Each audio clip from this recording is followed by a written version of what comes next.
And now we welcome Don Barrett, who was the Section 508 coordinator for the Department of Education, which means he was in charge of making sure that all of the electronic and information technology was accessible to persons with disabilities.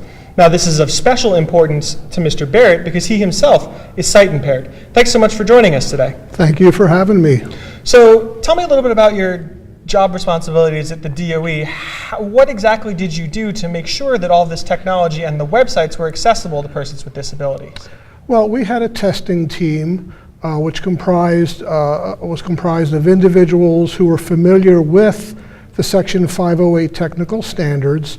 And so as people purchase new software or develop new websites, part of the board approval process by the Enterprise Review Board was coming into our team, our lab, for a Section 508 review. We would do the tests, and then they would take the results back to their development teams and try to fix whatever they could to make sure that they were as accessible as possible. And so what exactly, kind of in a quick way, are the 508 standards and what disabilities are accounted for?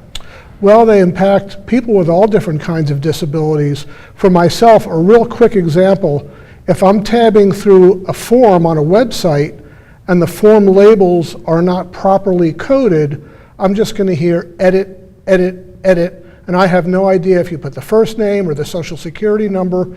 So we had to make sure that the labels for each form control were properly coded so that I would hear first name edit, and I hit tab, last name edit, etc., etc.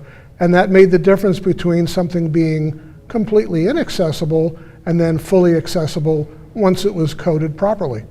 Okay. Recently there was an update to the 508 standards. I think it was to bring the standards more in line with kind of developing technologies. What technologies were those in particular? Well, for example, the old 508 standards, which were passed in 2001, didn't cover electronic documents. A lot of agencies have been doing, making sure that their documents were accessible, but these new set of standards, which came out just around a month ago, actually specifically name various kinds of documents which must be 508 compliant. And it also harmonizes the Section 508 standards with the World Wide Web Consortium's guidelines on accessible design. So it kind of brings all the standards together into kind of a harmonious single standard that's going to really work well for improving accessibility. And so you spent your whole career on this. Tell me a little bit about how kind of things have changed since you started your career to now. It's funny you say that. When I started, I used a manual typewriter to type all my letters and my notes. I remember spending a whole day typing like 20 letters, only to find out that the ribbon wasn't it had come out of the machine. So I had to spend the second day doing the first day's work over again. Technology has evolved so significantly that now we have computers that talk, computers that you can use voice input with Dragon, and so that people with disabilities can just work right along their non-disabled colleagues and do exactly the same work, whether it's email, word processing, surfing the internet. The technology has just changed our lives dramatically over the past few decades. So I'm going to grab your Braille book that you brought with you. You Sure. brought a Braille book with you. Can you tell me a little bit about this and kind of how this technology has changed things? Oh, absolutely. Yeah, that's one book. Actually, this is 1/4. That whole 4-volume set is one Medicare handbook. And so you imagine the size of this compared to a small print publication. Braille takes up a lot of space.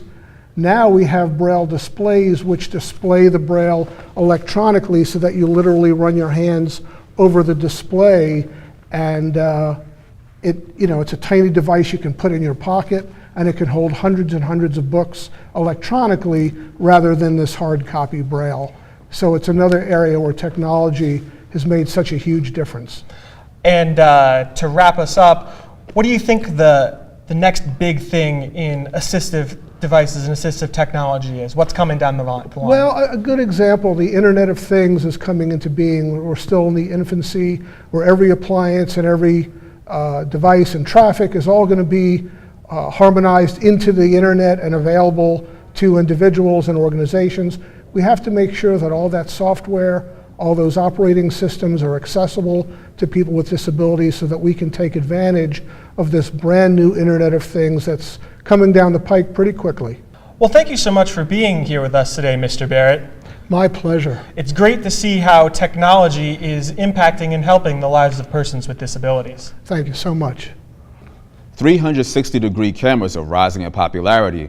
Journalists, environmentalists, and even those in the White House are using the technology to give new immersive looks at their subjects. And with the price points as low as a few $100s, the cameras are more accessible than ever. But they aren't mainstream yet. According to one research firm, the cameras accounted for only 1% of global camera shipments last year. Google is set to launch Android Wear 2.0, their latest line of Android smartwatches. Teased in January, these watches are state-of-the-art with new software that works without the use of a phone connection and has faster Wi-Fi. With Apple Watches in their peak, there's some controversy about how this could affect the Apple Watch sales. Now, the watches are available right now, and the software will be on all Google Watches by April 4th. Computer experts are seeing a huge increase in stolen emails put up on sale on the dark web, specifically emails from the universities around the country, including some here in the DC area. Jordan Houston has more on the story. Home to cyber criminals and hackers, the dark web is where stolen emails are being bought and sold. A recent report from the Digital Citizens Alliance shows that .edu emails in particular are hot commodities. College students are stressed. Sometimes they've got so many things going on. They've got classes, they've got reports, they've got internships and jobs. Sort of the last thing on their mind is going to be protecting their info online. While a stolen email isn't necessarily dangerous, things like email exchanges with social security information can be. Communications law professor John Watson says legal action can be done when financial damages happen as a result, but it's highly unlikely. In order for the lawsuit to be successful, the student would have to show that the passwords and bank accounts acquired by the hacker came directly from the AU email account. Now, that is not impossible, but probably 3 inches away from impossible.